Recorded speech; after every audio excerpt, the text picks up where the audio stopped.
Hey guys, I want to go over our ancient Rome notes with you just for a second. It's going to go through the grapes of Rome, beginning with geography.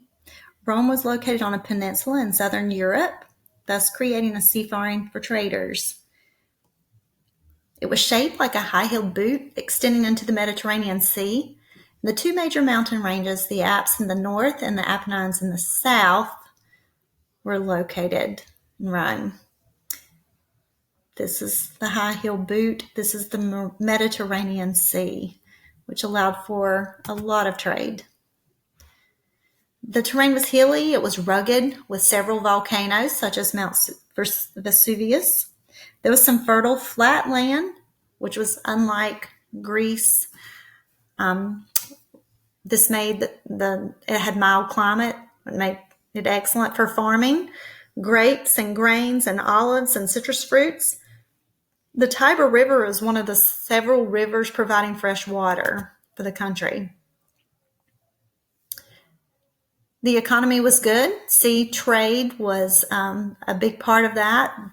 They had a surplus of crops such as grains and oils that enabled growth of Rome. The sea traders traveled to Greece, Spain, Northern Africa, and kingdoms of Asia. Merchants sold meats and vegetables, cloth, sandals, and pottery, as well as books on Egyptian papyrus. Some of the achievements in Rome was that they constructed roads of long-lasting materials to withstand traffic and exposure to weather, which connected large areas of the country.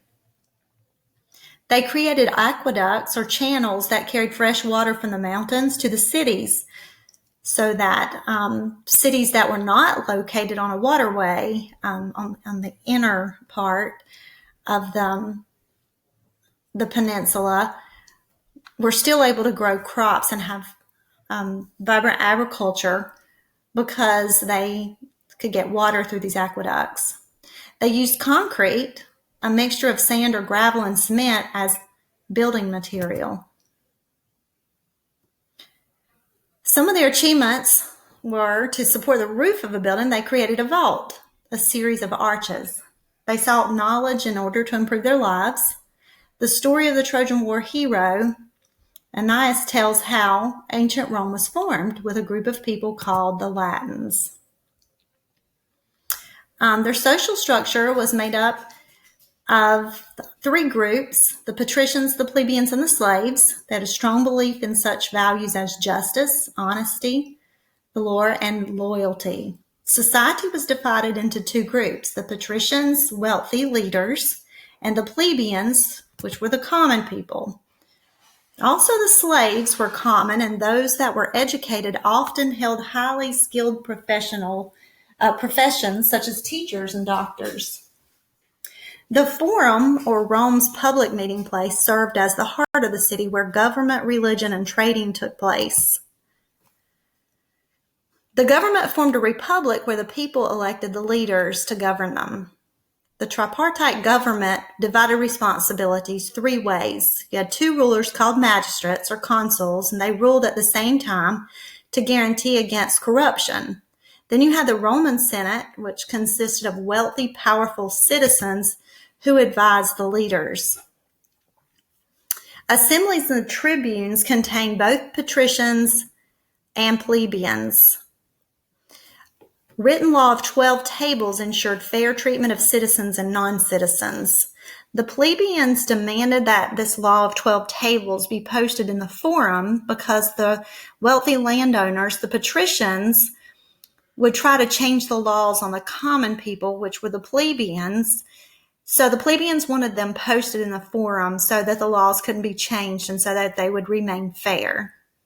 A census or a population count was used to regulate the taxes. You might recall your parents recently had to fill out a form where America took a census to see how many people lived in certain areas. This is how our population is determined and all. And it's required for everybody to complete that. It can be done online or you can mail in this little form. And so I know that myself, I had to fill that out recently for my family.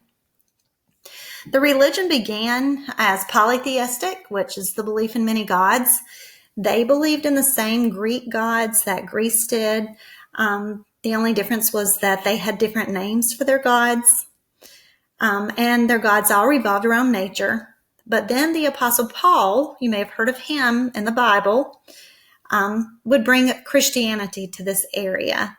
He was a missionary, and he came and he preached the gospel to people in this area.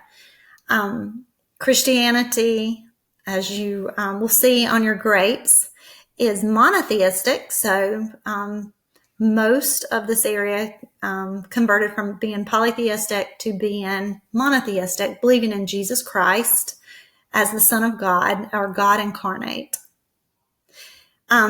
They allowed many religions to practice in fear of offending any god. So not everyone was Christian. They allowed people to continue to worship their gods, whatever God they believed in, if they wanted. So this concludes the slides for ancient Rome. I hope this helps you understand our unit a little bit better.